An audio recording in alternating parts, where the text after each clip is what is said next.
The floor is yours. Thank you so much. Thank you so much. Shall we just make sure these work? Testing. Testing. Testing very well. Beautiful. Thanks so much for joining, everyone. As you can tell, quite a lovely, intimate crowd today. We want to make this a really free-flowing conversation, okay? We want to build this talk and this panel and this discussion around you guys. So we had a chance to just kind of say hello to a few people, but just to quickly sense check, how many people in the room would consider themselves like a VR professional? Put your hand up.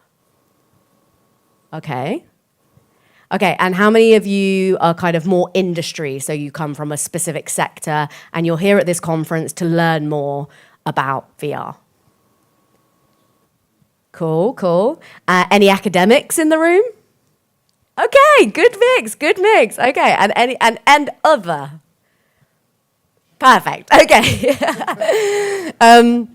That's amazing. So really interesting mix of people. We want to try and hit on as many points as possible in this talk around our project In My Shoes. But before we do, let's kick off with some intros about who we are and I guess our roles on this project before we dive in. Sam, do you want to go first? Yeah, sure. Thanks, Alex. So hi, I'm Samuel Aluko. I'm a financial risk consultant at PwC. I've been at PwC for 8 years, my whole career to date. And I'm also the chair of our Black Employee Resource Group, which I will dive a bit deeper on during my section of the talk. Hi everyone, my name is Louise Liu and I'm working in the Emerging Tech Team, Project Manager Lead. Jeremy and I started the team back in 2017, so that's my inroad into VR. I never knew anything about it until then, but it's been quite a journey and it's been very exciting and looking forward to talking about this experience with you guys. Oh gosh, sorry. Sorry. So what I was working on is project managing from beginning to end, working with stakeholders, working with the different vendors, but also working with the rest of the team developers in bringing all this together and managing the budget and making sure we made it on time and delivered on time as well. During COVID, no less. During COVID, yes. But also going forwards, working with our L&D teams in pushing this forward to 25,000 of our staff as well and running this as well. And sorry, just to jump back in. So my role in the project was to bring that authenticity and that script writing and make sure that it was as sort of realistic as possible. And I take care of all things immersive at PwC, helping clients and our business internally use the technology, writing reports, doing research with academia to understand and help push out messaging and communications about how valuable this tech is. On In My Shoes specifically, I was the producer on the project, helping to make sure that the project was aligned to the strategic objectives of the firm. Awesome. I'm Alex. I lead the emerging tech team at PwC, which covers everything from immersive blockchain, quantum computing, and everything else, apparently. So essentially helping clients understand the power of like new technologies that are coming along. But before I joined PwC, I ran my own virtual reality production company. And that is how I met these wonderful people, because I was essentially the creative writer and director on this project. So putting back on my freelance cap for this particular panel. So let's dive into what exactly the project was to give you a sense of it, and then we can jump in. For those of you who've just joined us, we're going to make this a free-flowing conversation. So if questions come up during this that you just kind of want to jump in, just literally raise your hand and we'll just kind of take questions throughout. But Jeremy, why don't you introduce the project? Yeah, sure. So you'll see a little bit of a trailer video going on in the background related to this project. This is a direct capture from the headset itself. And In My Shoes was a project that was designed to tackle unconscious racial bias in the workplace. So, and our hypothesis was that virtual reality is an incredibly powerful and impactful medium to achieve that purpose. And as you'll see as we get further into the slides and the discussion, you'll see exactly how that was supported through the evidence that we found. Brilliant. So if I jump in here then, I'm going to talk a bit about sort of the why. So why even bother sort of with this project? And I guess it's quite a multifaceted, question and conversation, but it all goes back to the fact that, we are PwC, we're a global brand, we're one of the biggest brands in the world, and we're always looking to make sure that we stay there and sort of we keep our sort of competitive edge. And our key to doing that is our people. So essentially it was one around wanting to stay on top and wanting to create that empathy in our sort of inclusive leaders on one hand, but also one of recognizing the commercial benefits of a diverse and inclusive and empowered workforce. So that was sort of the initial driver and, why we wanted to get that sort of strategic commercial success in what we're doing. We had a bit of a use case with VR and AR in the past, actually, because a year before for Black History Month, I believe we'd created holograms around sort of stories of some of our ethnic minorities and some of their success stories at the firm. So, that was extremely engaging. We had loads of clients that came into our offices and absolutely loved it. So there was a bit of a track history for us creating something and it really having a strong impact. So, around that time as well, there was a lot of conversation around the Black Lives Matter movement and there was a lot of engagement around this topic. So, conversation sort of flowed into the fact that maybe we could use some of our AR, VR, XR capabilities to create some sort of mandatory training for our workforce across the UK in order to engage sort of a new audience. So again, you'll get people with the empathetic route, but you also get people that are very interested in something very different, immersive tech. And, as Alex said, there's loads of different people in the room. We all have a lot of tech enthusiasts and XR enthusiasts in the room as we speak. But within our workforce, we'll have a really big mix within that. So part of the why was really that let's engage people in a way that we haven't really done in the past. And sort of see what impact we can do in that regard. So on top of that, we wanted to touch on unconscious bias, which again, we have loads of different people within our workforce that will have sort of intersectionality in the challenges that they face. So, you've got ethnic minorities. Well, the group that I was leading was our Black Employee Resource Group, but we also have sort of LGBTQ networks. We have, faith networks, gender balance and whatnot. So part of what we wanted to do with VR was allow people to actually be the person that they're experiencing and not actually know who they are until right at the end of the experience. So they're actually going through the process and through the experience and experiencing it as them, recognizing some of these scenarios and these situations, and again, not having any sort of unconscious bias in their head that this isn't really me because it's someone that looks or feels different to me, but I'm feeling it as me. And then at the end, once you look in the mirror, you see that you're actually a black man. And then it kind of facilitates a very powerful conversation around sort of that unconscious bias. So again, that came into the why, having to really do that nuance of having that intersectionality and the differences between people, but also create a powerful tool that allows people to feel that there are a lot of similarities between people as well. Just to quickly touch on the key themes, it was divided into sort of, the pressure on self, so the character speaking about, preparing for a really big pitch in front of a client and, really, nervous in front of the day. And that's really trying to touch upon the fact that people's experiences outside of the workplace and, it's one person. So that was sort of what we were touching on then. And then we had a lot of scenes around, the character being seen as the expert, because some of our first-hand research that we'd had with some of our employees was really that ethnic minorities at times are not really seen as the technical individual that, you put in front of a client and the client is asking them the technical questions and whatnot. So we really tried to bring that out in this, in our scenes as well, and we did it quite powerfully. There was one around progression.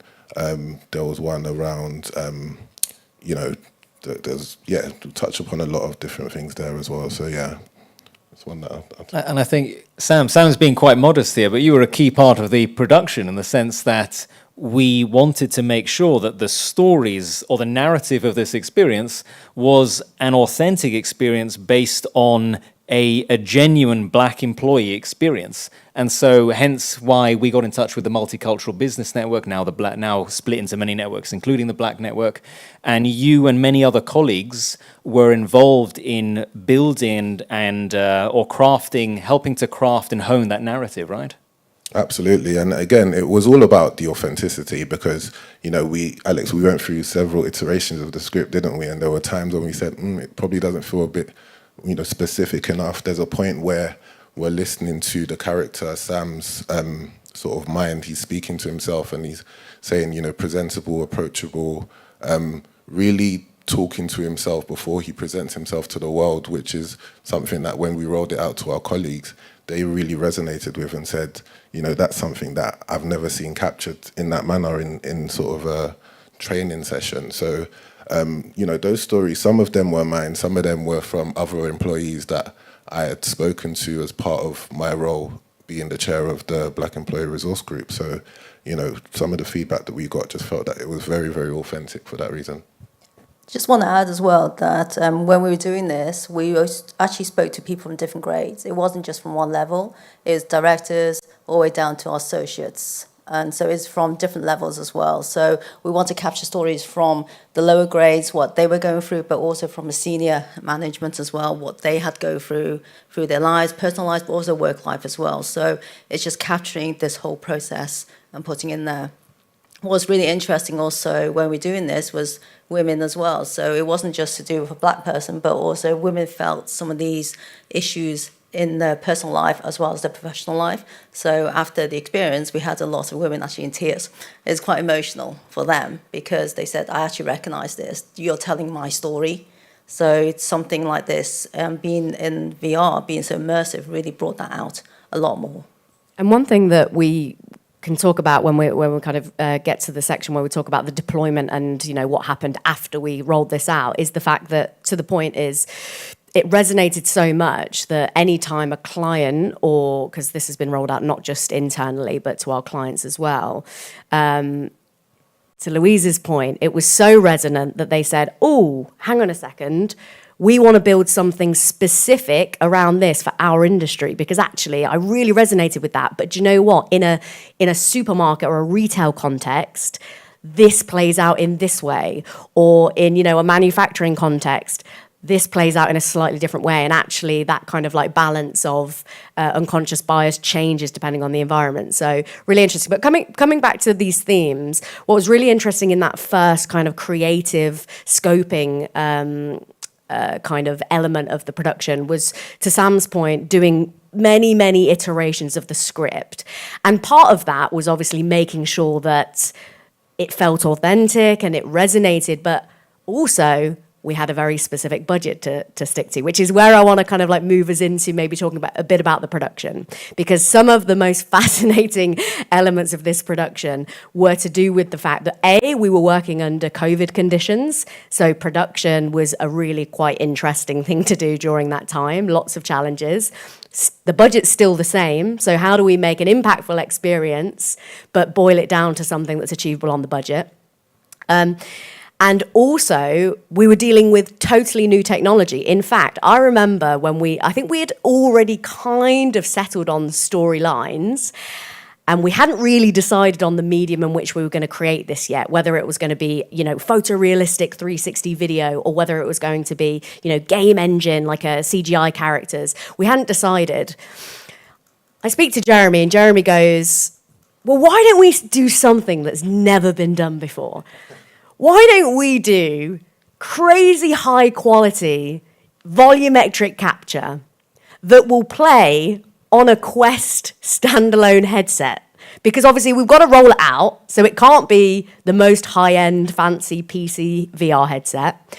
But also we want to push the boundaries. And I said, Jeremy, I don't think that's possible. I don't think anyone's ever done that before. Got me very excited. And he was like, even more reason to do it. So Jeremy, why don't you talk about a bit about that kind of process of thinking? Absolutely. And just the message, this could have gone terribly wrong. Thankfully, we're on the right side of history here, and all went successfully. It was deployed brilliantly, and we got some stats to talk about later.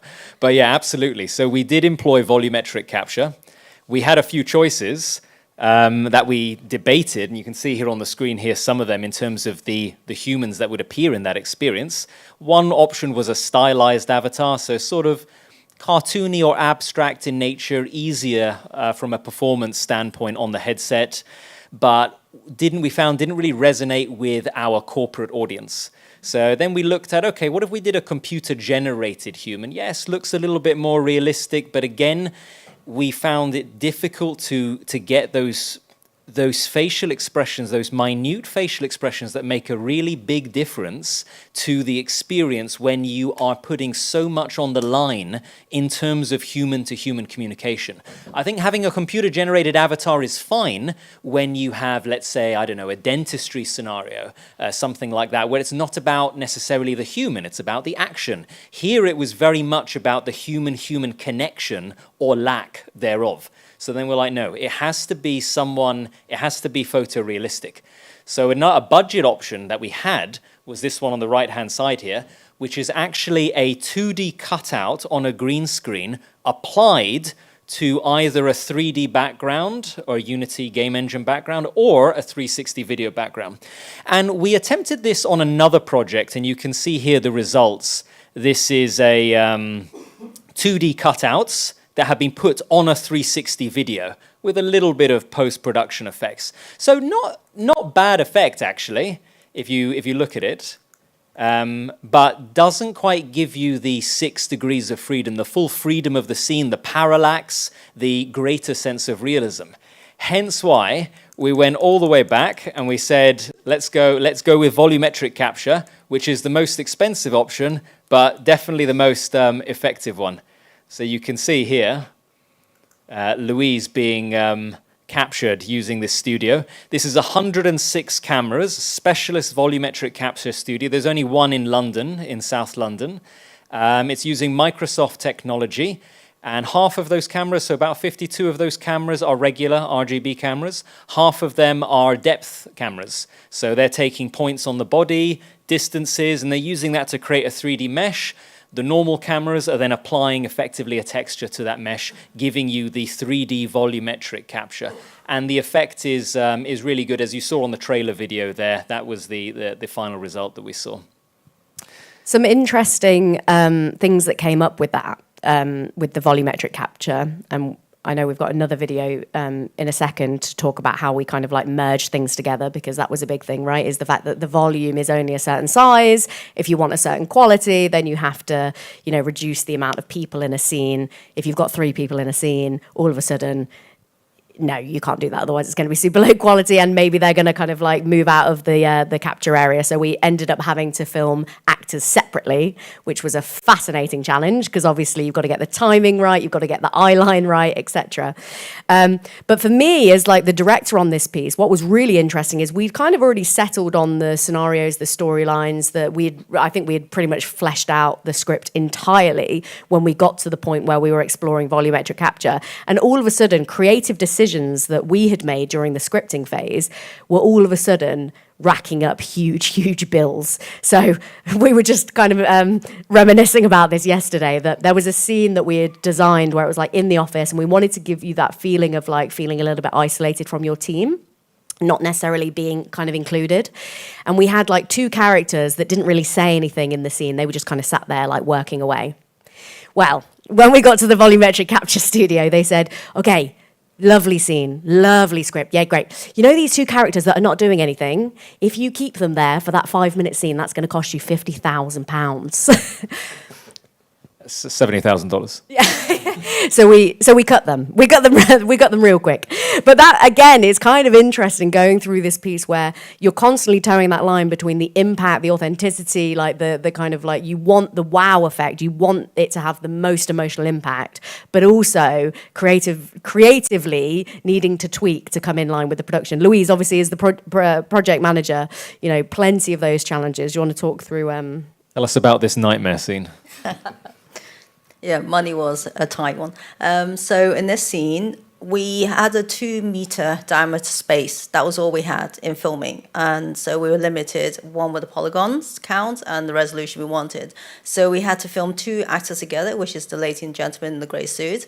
And then we actually filmed the other gentleman separately. But we had to make sure, because the 3 of them is in one scene, we had to make sure they had eye level, the eye contact when we played the scene in front of everyone was correct. And so we had green tape all over the place, seriously. It was basically working out the height of the gentleman, putting the tape, saying, when you come into this room, look at that X over there.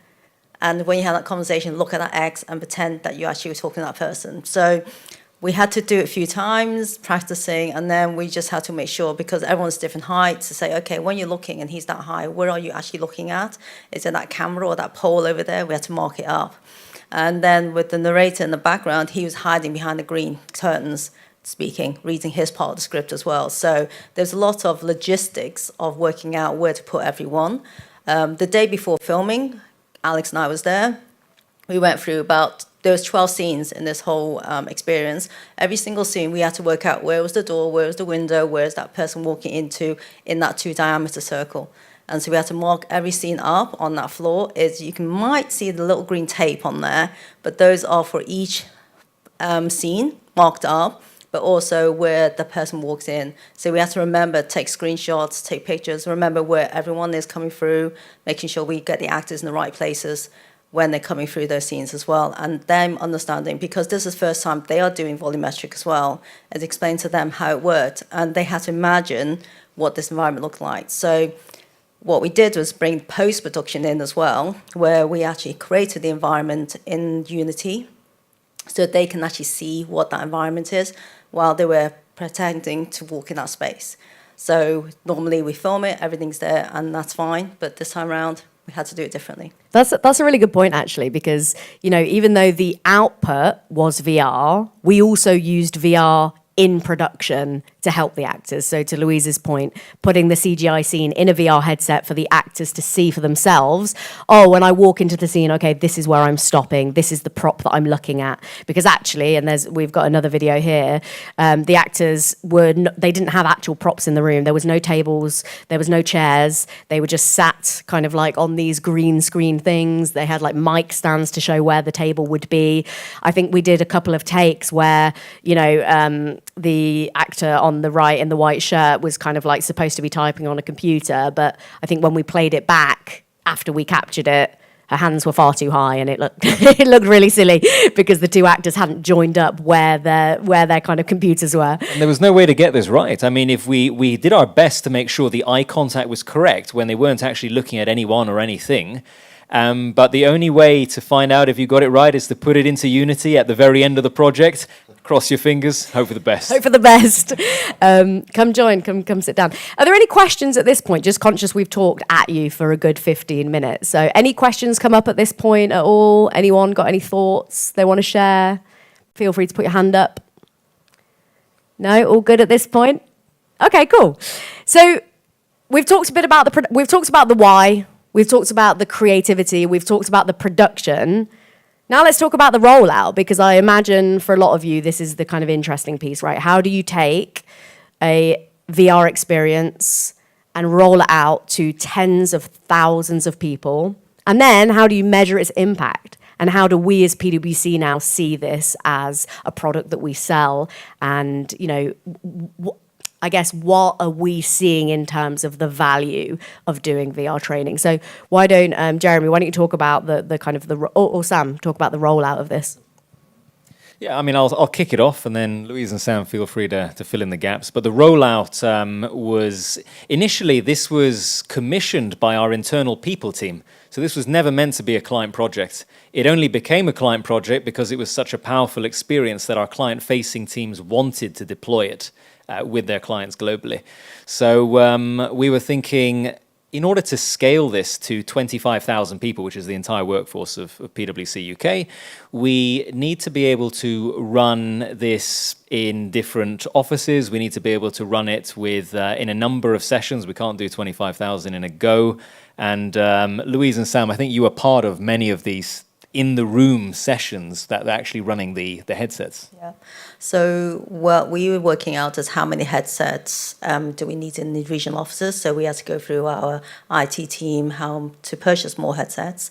But also, because these are in workshop sessions, we had to work out how many people we needed to actually run those sessions as well. So there's lots of trainer-trainer sessions that we had to start off with first, get people to understand what this experience is about, but also putting them through the experience so they know what it's like in VR as well, but then talking around it. So we actually had our experts, in the L&D team coming in that are specialised in running workshop sessions to have these conversations, to develop the slide decks and the actual workshop session itself. And we helped, mainly myself and the team was working on the technical aspects. How many headsets, how can we make sure we deliver them at many regional offices within the UK so that they can run these sessions. And this was for all the employees, even new joiners going forward as well. And Sam, you did quite a bit on that as well. Yeah, I would say the deployment was a real example of our sort of human-led, tech-empowered sort of mantra that we have at PwC UK. So, you know, we had this amazing tool that, as the guys have just described, it had been created and we were all really happy with it. We knew that it was a great, authentic piece of work that we'd created. And it was now about getting the right people to sort of guide that conversation and help people sort of see the bits that maybe they may not have seen in the first time going through the experience, and guiding people towards having their own authentic thoughts, but making sure that the points that needed to be caught were caught.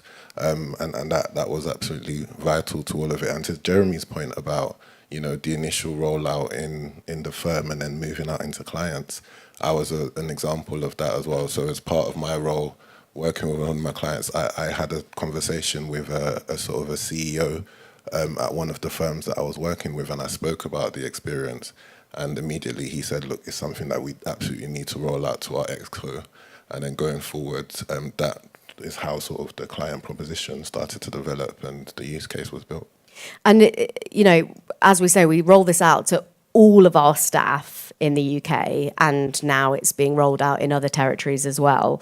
And that includes, you know, partners, so like the most senior people in our firm, all the way down to the associates who are kind of like the graduates, the kind of the new joiners. What's really interesting is it was mandatory to do this training in VR if you were a director or a partner, so the two most senior grades in our firm. Absolutely mandatory. And we delivered those sessions in groups of, I think it was like 10, was it? 10 to 20? Yes. So small, intimate groups. And this is where I think something like, you know, unconscious bias training in VR really comes into its own, because essentially small groups, very intimate experience, obviously, where people had very quite visceral emotional reactions, but then allowing them that space to actually have a conversation afterwards, a guided conversation. Because ultimately, as much as we're obviously all very proud of the technical feat of this project, and actually still 4 years later, it really stands up, right? It hasn't really aged that much. It's still really powerful, really high quality. But actually the most important thing about this piece is the subject matter, right? This isn't a tech demo. This is a piece that we want to kind of evoke reaction, to evoke a conversation, and to catalyze a change in the workplace. And what was really interesting, and feel free to jump in, Sam, was I found some of the anecdotes from especially the partners being like, oh God, I see myself in the, you know, the kind of leaders in the piece that were kind of, you know, enacting those microaggressions, or actually kind of dismissing Sam, who is who you are in the piece.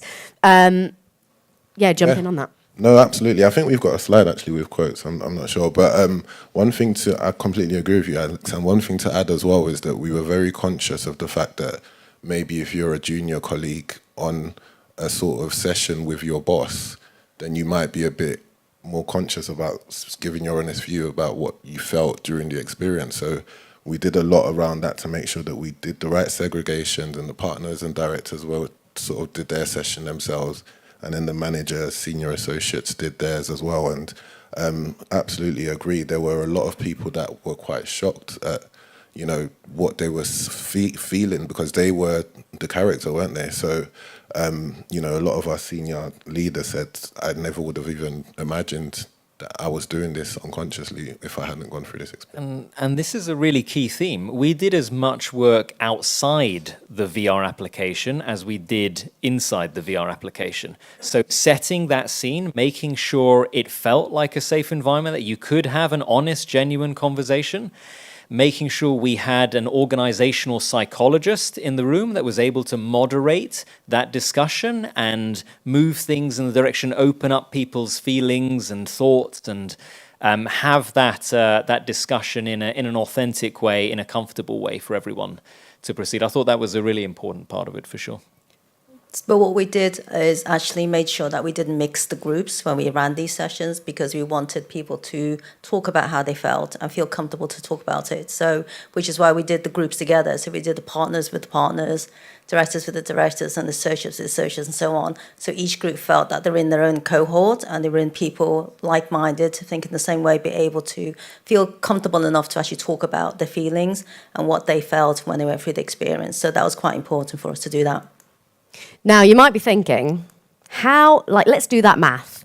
10 to 20 people per session, 25,000 people.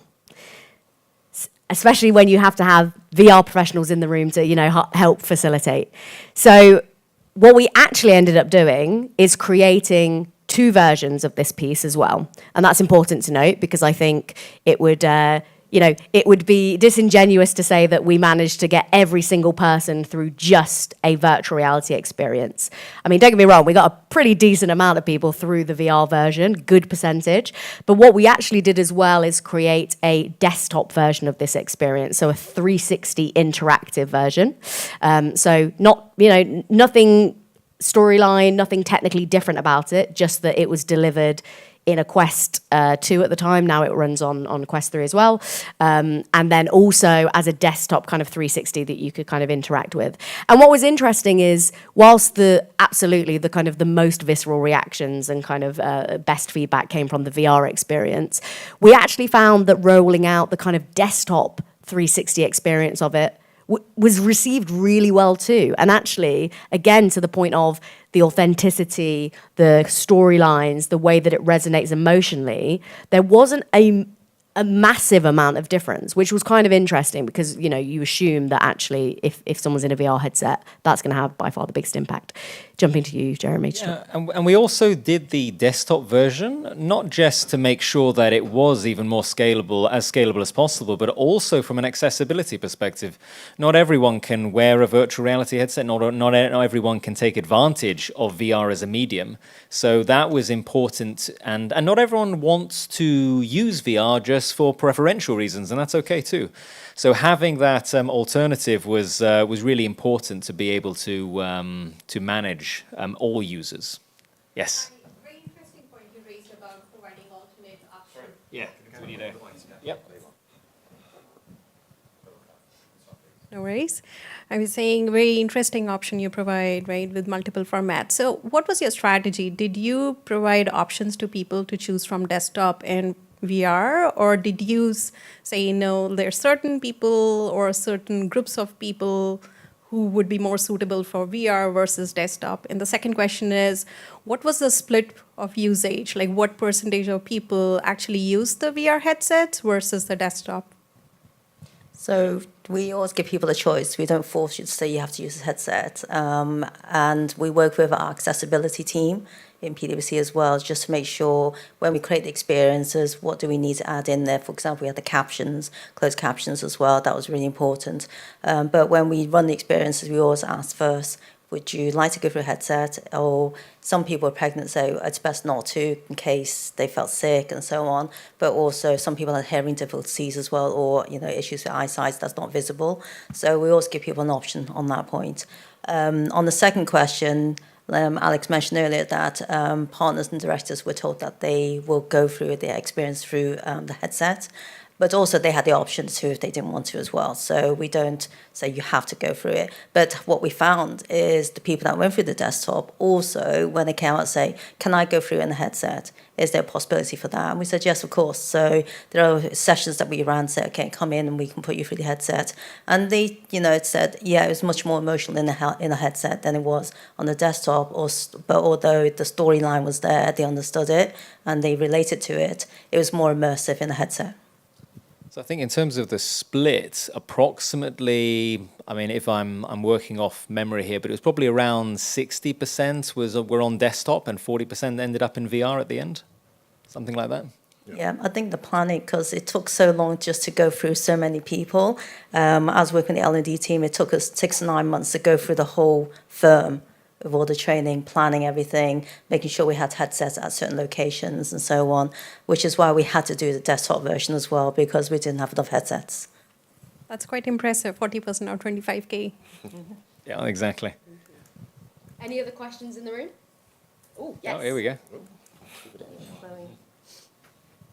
Maybe an additional question to that. You said that you were running this project through COVID. Were there some extra challenges of doing some like heavy on-site, basically with glasses and getting people in the room and so on? Could you talk about that? Sorry. Yeah, I mean, the number one thing was production was a nightmare because not only could we only have, I think the UK rules at that time where you could only have something like 10 people in a space at any one time. So production-wise, obviously we had the actors that we needed in the room, but then we also had, you know, myself, like these guys, like the kind of volumetric technical kind of capturer, like the kind of production assistants, the wardrobe person, the makeup person, like it was like a lot of people essentially. So having to kind of like have two different locations to kind of phase when people came in and out was really quite challenging. Part of that then bled into, you know, the creative decisions around how many people to have in scenes, et cetera, et cetera. Or this scene has 3 people in, but could we get away with 2? Because actually, logistically, that would just make it easier from a production standpoint. And then the other piece was, oh my God, I've just lost that thought. You know when you have like a really strong thought and then it just immediately disappears? Anyone else want to jump in whilst I think about that point? I think the wardrobe issue was a problem as well. It wasn't really the COVID issue, no, but it's more that with volumetric capture, there are certain pieces of clothing you can wear, certain colors, what you can and cannot wear, certain hairstyles as well, and so on. So it was a challenge when we put the wardrobe together for the actors, what they should be wearing, what color they should be wearing. And we had to make sure we had to use the infrared light just to check to see does it bounce, does it collect it or not. So, you know, sorting that out was quite a bit of a nightmare. And my living room was just full of Amazon and ASOS clothes, I tell you. I did a lot of shopping there and that. The other point actually that just came back to me was we had to have stand-in actors for every single actor just in case the actor got COVID, because, you know, this was, you know, a time where you had to test, especially in production world, you had to have special insurance and you had to test the actor the morning of. And if they had COVID, they weren't allowed on site. So we had to have backup actors that also were rehearsed and knew the script so that they could be brought in. Because obviously, you know, again, part of filming in volumetric and in VR in general is you can't really cut between the scene, right? It's like theatre. It's one long scene. So every single scene, let's say they were between 30 seconds and 2 minutes. For an actor, they've got to memorize 30 seconds to 2 minutes worth of script. So having 2 sets of actors that could do that was, was pretty impressive. As well. And also the costs of this stuff. We're renting a studio for $10,000 a day. Every minute of processed footage, volumetric capture footage, is $3,000. $3,000 every minute.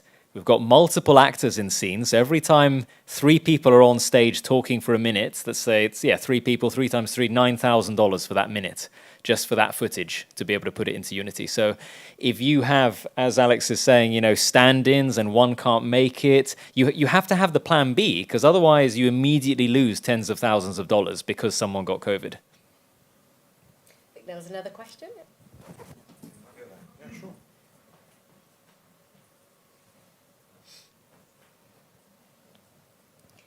By the way, on that last point with Jeremy, I think that's when he started to think, maybe pushing the boundaries. It's expensive. Was it? Yeah, exactly.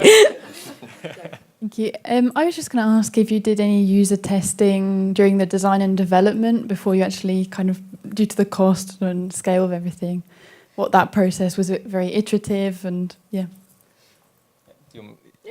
So I'll mention very briefly the stuff we did up front in terms of how people would react to certain avatars. We knew anecdotally that virtual reality would be very impactful given how immersive it is as a medium. So we were fairly certain on the hypothesis of that, and I'll come on to that slide in a second. But yeah, the design of the avatars at least we did up front, and we had other aspects during production as well that we were managing. Yeah, I mean, again, to the COVID point, not as much as we probably would have wanted to, but also to the point that it's a straight narrative. I mean, there are interactive points, but it's really just kind of like one long narrative. It's not like a free form experience. Unlike games, where obviously you can kind of iterate, and you should naturally, with this, we probably, we tested at every single intervention. Once the script was done, we circulated. Sam, how many script iterations did you do? I don't think we've got enough time for that. No, there were a lot. There was a lot of sort of that iterative measures in terms of, does this feel right, sort of as an end user, I suppose. And there were a lot of tweaks that were made in response to it. So to the point about cost, that was a consideration. But in terms of the other piece, I'm not sure if there were any. I would say the first 3 months of script writing, it took 3 months basically for script writing because we were testing it. And with the different grades and different people, once we had the script ready, we posted it out. We had a select group, a steering committee in a way, that read through it. They went and they gave us feedback, and we iterated it a lot of times. The amount of weekends we had just typing, we should say this and say that, but yeah. But the script writing part we did a lot of user testing in that area just to make sure we had it right, because no matter how good the volume, the recording, you can actually have a great experience at the end. But the main thing, the script is good, the experience will be good. And sorry to jump. I know there's a few different versions as well, weren't there? Because there was a version that was sent to me that, okay, Sam, what do you think? And then a lot of feedback was given. And then I know there was at least one version 2. There might have been a version 3 as well. And then the next kind of like step, I guess, after that was the rehearsals. So what we didn't do is we didn't record a piece, put it with the environment, put it in a headset, and then test that, because it just wouldn't have been feasible. But what we did do is we would rehearse with the actors on Zoom, and we would have stakeholders such as Sam and like some of our other kind of colleagues to listen in and watch the scene kind of play out.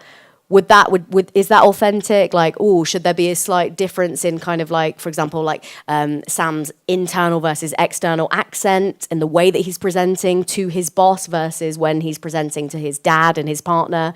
So the rehearsals was kind of like a big piece where we kind of got that feedback. And then the next piece, and we've already alluded to it, was we did build the CGI environments very roughly before we filmed, so that the actors could see it, but also that was an opportunity for us to test and be like, does this scene feel realistic? Like, does this environment kind of like scream, corporate land? Like, there's some fun little kind of like hidden gems in some of the scenes where, for example, like there's a client site, and if you look closely, there's logos with all of our different names in it. So those little touches. But the difficulty with VR, right, is that it costs so much to produce and do the post-production that by the time you get there, you kind of really just hope that creatively you've nailed it, because there's not really much you can do otherwise, right, other than minor tweaks. And I'll add to that, the point Louise made is really important, because 3 months spent putting words on paper to build the narrative, the entire project was only about 6 months. So half that time had nothing to do with software development, had nothing to do with production or volumetric capture or any post-production processes. It was literally just putting words down on a paper and agreeing on the narrative. And I think that goes to the importance of the role you played on the project, Alex, Sam, in terms of building the narrative, making sure it was powerful, authentically represented. And so that's why we spent so much time on that aspect of the project. Thank you. Sounds like a lot of hard work. And Sue, yeah. I'll get there eventually. Nice and smooth. That sounds like such a great project. And I think from my perspective, just understanding all of the different elements coming into this one project, like script writing, set design, hair and makeup, acting, but also such a tech-heavy project. And then obviously like the psychological point of view, cognitive behavior. I guess my question is, on reflection of that whole project, is there anything that kind of stands out that you didn't think before could really add to an immersive experience? Yes, I think actually this is a good segue to talk about what didn't necessarily work, and then we'll connect it to that. So at the very end of the experience, this is the last scene in the experience. It's the only time in the whole experience that you get to see yourself. And then the idea was you realize, I'm a black person. Maybe these microaggressions that I've experienced made sense. And we also introduced 6 degrees of freedom. So your head moves with your head, your hands move with your hand, all that sort of stuff. But it didn't quite go the way we were hoping, Sam, did it? No, it didn't. So no, the idea sort of in the initial stages was when we were marketing and rolling it out, it wouldn't necessarily be rolled out as sort of a ethnic minority training experience. It would be, VR, and it would be, you have to go through this. And that was, again, as I was saying in the beginning, to allow you to go through the experience as yourself. And as you were saying, a lot of women can relate to some of the things that are happening. A lot of, other people can as well. So that was the initial idea. But unfortunately, when we were rolling it out, it was released that it's a sort of a D&I racial awareness training session. So that did, on reflection, probably spoil things. Spoil the surprise. And then, potentially people may not have engaged as they maybe would have if they didn't know that. Yeah. I think it was a great idea from a sort of narrative, maybe creative movie-making perspective, but not such a great idea from a corporate training perspective. So I think we would have focused it another way, having done it again. I know we've got less than 10 minutes. I do want to touch on the results because I think there's some really interesting stuff here. Oh, did we? Oh, sorry. Yeah, we missed you out. My question was more around the results. Oh, excellent. And if you could cover, Yeah. the program, the scale. Yeah. How did you measure effectiveness? And basically, how were you able to prove to your sponsors that the money that was invested was worthwhile and the expected result surpassed their expectations? Got it. Perfect. Yeah. So this is an example, fairly basic feedback survey type form that was given to a client. It's the client's been anonymized, but these are the actual numbers that came from the session with the client. And I thought it was particularly interesting getting the 9.7 result for this questionnaire. How useful did you find this workshop in your role as a leader? The fact that these leaders, who you might think are quite cynical corporate, who've been through many different training sessions, e-learns, classroom-based training, they found this virtual reality learning experience so useful that it almost scored a perfect 10 out of 10 in terms of affecting their role positively as a leader of an organization. So I thought that was really good. We got qualitative feedback. I mean, there's some quantitative feedback down there, around 3/4 of people receiving this. We found this was a trend, a wake-up moment during the experience where they realized, oh, this actually is happening, in the workplace. It's incredible. And 78% wanting more training to be done using virtual reality. That was really powerful. Qualitative feedback in terms of the words that we used to describe the training experience: illuminating, thought-provoking, eye-opening, impactful. That was useful as well in the business case. And then we did a study with a UK university, results to be soon to be published. And we found that if you had a baseline, if you had no training, then you had a baseline experience in terms of your empathy. When you did the desktop version of our content of In My Shoes, your empathy levels increase, which is as we expected. A lot went into the narrative of that, so we were hoping we'd see that increase. But only when you took that very same content and you put it into a virtual reality headset, that's when we saw the greatest increase in empathy levels.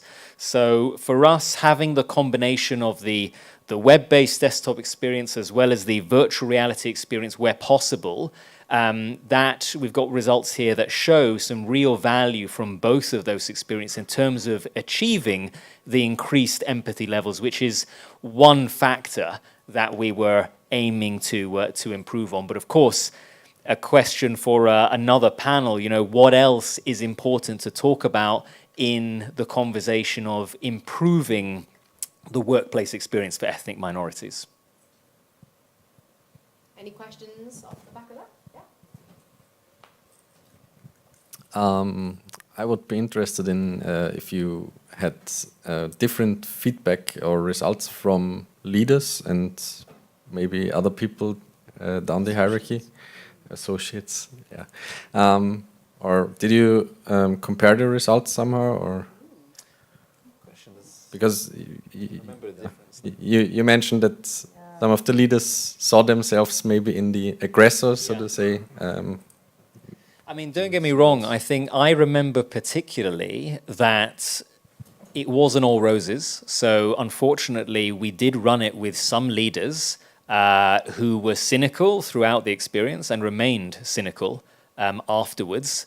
And I think it shows you there's no perfect solution. Doesn't matter how much technology you throw at this human problem, you're going to have a segment of the population that doesn't want to engage, that has made up their mind, that thinks that diversity and inclusion is not worth pursuing. And unfortunately, I don't know what everyone else thinks, but those individuals are difficult to convert. I'm not sure it's worth spending a lot of time converting them. I think it is worth instead focusing on those who have not yet approached that subject or thought about it much. And from what we've seen, the people who want to engage are in the majority, which was a good thing. Yeah, to add to that, we don't actually have the numbers statistically, but from working with the teams when we're launching this internally, the junior level, like associates, senior associates that we had, felt really compelled that they can actually speak up. Going through the experience, felt that, this is what the firm created. This is part of the training. They felt that because of that, they feel that they can speak up if they encounter any of these unconscious bias scenarios as well. But I don't know if you had any from your background. Yeah, no, absolutely. From an ethnic minority perspective, I think the first thing to say is engagement was incredible. Like pretty much everyone, heard about the training and was really keen and, engaged with it. And the overarching majority of people really sort of didn't enjoy it, but they appreciated it. What some of the challenges that I heard were from the ethnic minority population was that it felt so authentic that people were quite triggered. They were like, I'm actually living out my reality through this experience, which is why, to Alex's point in the beginning, there were trigger warnings that had to actually be delivered. And a lot of people felt that, wow, I'm living this out, my colleagues are seeing it, it's just a bit overwhelming. So I'll say that was, I wouldn't call it negative feedback, it was just probably testament to, how powerful what we'd created was. Yeah, definitely. And to the point around ROI, like return on investment, I think it's really important to say, and something that we're really proud of, is that PwC gave this budget for this internal project without expectation on ROI. The one stipulation is that this would be rolled out as mandatory training, but it was an investment that they were willing to make because they know that even though qualitatively and quantitatively, it's really difficult to measure the impact of diversity and inclusion. I guess over the long run, they could measure retention or even kind of, satisfaction scores, especially amongst kind of minority colleagues. But realistically, there wasn't, to my knowledge, a set thing of like, we want to, retain this much staff, or we want to prove, we want this to kind of happen. It was done because the leaders acknowledged that this was something that just was really important to them. And the nice kind of, accidental benefit of that is that it has now become a fully fledged client project that has a quite considerable pipeline, because it's essentially a differentiator for PwC selling its diversity and inclusion consulting services. So it's kind of almost become a commercial product, even though that wasn't the intention up front. Sorry, I'm conscious of time. Just to quickly add as well to my point in the beginning, PwC's success is all about its people. So I guess an intangible benefit that they see is that they're just trying to empower all of the people that they've hired to bring themselves to work and to actually be the best versions of themselves. And I guess by, rolling this out, people engaging and facilitating conversations, then they start to see a bit of a return from an intangible perspective. And what's nice about it is that it's not just a UK firm now. It's been asked for in other territories within PwC. So we've had in Germany, in the Netherlands, and so on, and the US. So there are other, as far as Australia as well. Yeah, definitely. But it just shows how successful this was. There are other parts of the firm asking for this and asking for maybe being dubbed into their language, so to help with the staff there, if they don't speak English, for example. But it's so nice just to hear that it's still being used today, and how this topic is so important. Even now, we're still pushing for it. We're still going over it as well. So it's quite a testament to what the team has done. So it's been brilliant. Yeah. That's all we've got time for. Just want to say thank you. Feel like this, really amazing conversation and really engaging. So thank you for your kind of question. If you've got any other questions or you want to find out more about this project, you can come up to us afterwards, or you can, is there a page? Do we have a website? pwc.co.uk/VR. Yes. I think. Share it. Okie dokie. Thank you so much. A round of applause, everyone. Lovely. Thank you so much, Samuel, Jeremy, Louise, and Alex. I guess we can indulge ourselves as an academic and go through a lot of variables and measure that in the future. I'm thinking about immersion tasks like the traditionals from the 90s, but it's a wonderful project. Congrats on doing that. Congrats on doing that in doing production during COVID. I wasn't able to make an egg, fry an egg by myself during COVID. So thank you so much. Have yourself the rest of a beautiful afternoon. And we've got a 5-minute recess, everyone, and I'll see you in 5 minutes if you're still joining me. Thank you so much.